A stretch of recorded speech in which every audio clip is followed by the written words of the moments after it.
মই যদি একেবাৰে তাতোকৈ সহজ অৰ্থত কওঁ, আমাৰ ইয়াত শিশুসকলো আছে, যুৱসকল আছে, গতিকে তেখেতসকলৰ বাবে যদি মই সহজকৈ কওঁ তেন্তে আমাক বিচাৰি পোৱাৰ এটা প্ৰক্ৰিয়া, অৰ্থাৎ মোক বিচাৰি পোৱাৰ যিটো প্ৰক্ৰিয়া, মইনো কোন, মই এটা নাম কঢ়িয়াই ফুৰিছোঁ কিন্তু মোৰ ভিতৰত কিবা এটা আছে, মোক বিচাৰি পোৱাৰ যিটো প্ৰক্ৰিয়া, মই নিজক বিচাৰি পোৱাৰ যিটো প্ৰক্ৰিয়া, সেই প্ৰক্ৰিয়াটো আধ্যাত্মিকতাৰ দ্বাৰাহে পাৰি।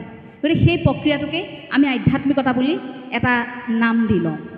যদি ধৰ্ম এটা পথ, সেই পথটোৰে আপোনাৰ অন্তৰখনে যেনেকৈ গতি কৰিছে সেইটো আধ্যাত্মিকতা। গতিকে আমি এতিয়া গুৰুজনাৰ আদৰ্শগত কথাবোৰৰ সৈতে আধ্যাত্মিকতাক অকণমান বেছিকৈ উপলব্ধি কৰিব পাৰোঁ, কাৰণ আমি এতিয়া নামঘৰৰ মজিয়াত আমি আছোঁ। এই গুৰুআসনৰ সন্মুখত আপুনি মই বহি আছোঁ, গুৰুজনাই সৃষ্টি কৰা এই শ্ৰীমদ ভাগৱত শাস্ত্ৰ কীৰ্তনৰ ব্যাখ্যাও হয়তো চলিছে, মহাপুৰুষ শ্ৰী শ্ৰী মাধৱদেৱৰ নামঘোষাৰে ইয়াত ব্যাখ্যা চলিছে, তাৰ মাজত আপুনি মই কি কৰিছোঁ, আধ্যাত্মিকতাৰ ৰস পান কৰিছোঁ। আপুনি মই যে একেলগে আহি ইয়াত বহিছোঁ, একেলগে কৃষ্ণৰ কথা শুনিছোঁ, এয়া আধ্যাত্মিকতাৰ আমাৰ এটা প্ৰক্ৰিয়া আৰম্ভ হৈছে ইতিমধ্যে। গতিকে নতুনকৈ আধ্যাত্মিকতাক আমি বুজিবলগীয়া অসমৰ ৰাইজে অন্তত নাই, কাৰণ আমাৰ সন্তান জন্ম হোৱাৰ লগে লগে সেই ঘৰখনত আধ্যাত্মিকতাৰ বীজ ৰোপণ কৰা হয়।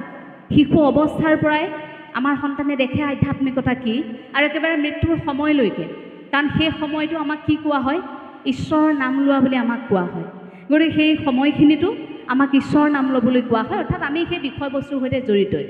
এই আধ্যাত্মিকতাৰ মাজত আমাৰ গুৰুজনাই এটা দিশ জড়িত কৰোৱাই থৈ গ'ল তাত, যে আধ্যাত্মিকতাৰ মাজত মোৰ সমাজখন থাকিব, মই সপোন দেখা এই সমাজৰ লোকসকল থাকিব, কিন্তু কেনেকৈ থাকিব?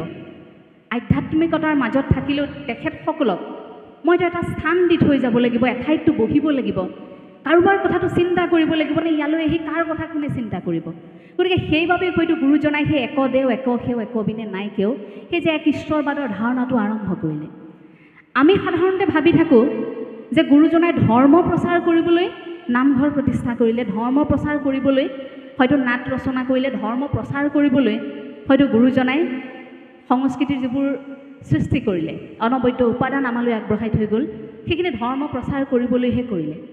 কিন্তু কথাটো যদি ওলোটাই আপুনি চায় যে নহয়, গুৰুজনাই এখন সংস্কাৰমুখী সমাজ গঢ়িবলৈ ধৰ্মৰ আশ্ৰয় লৈছিল।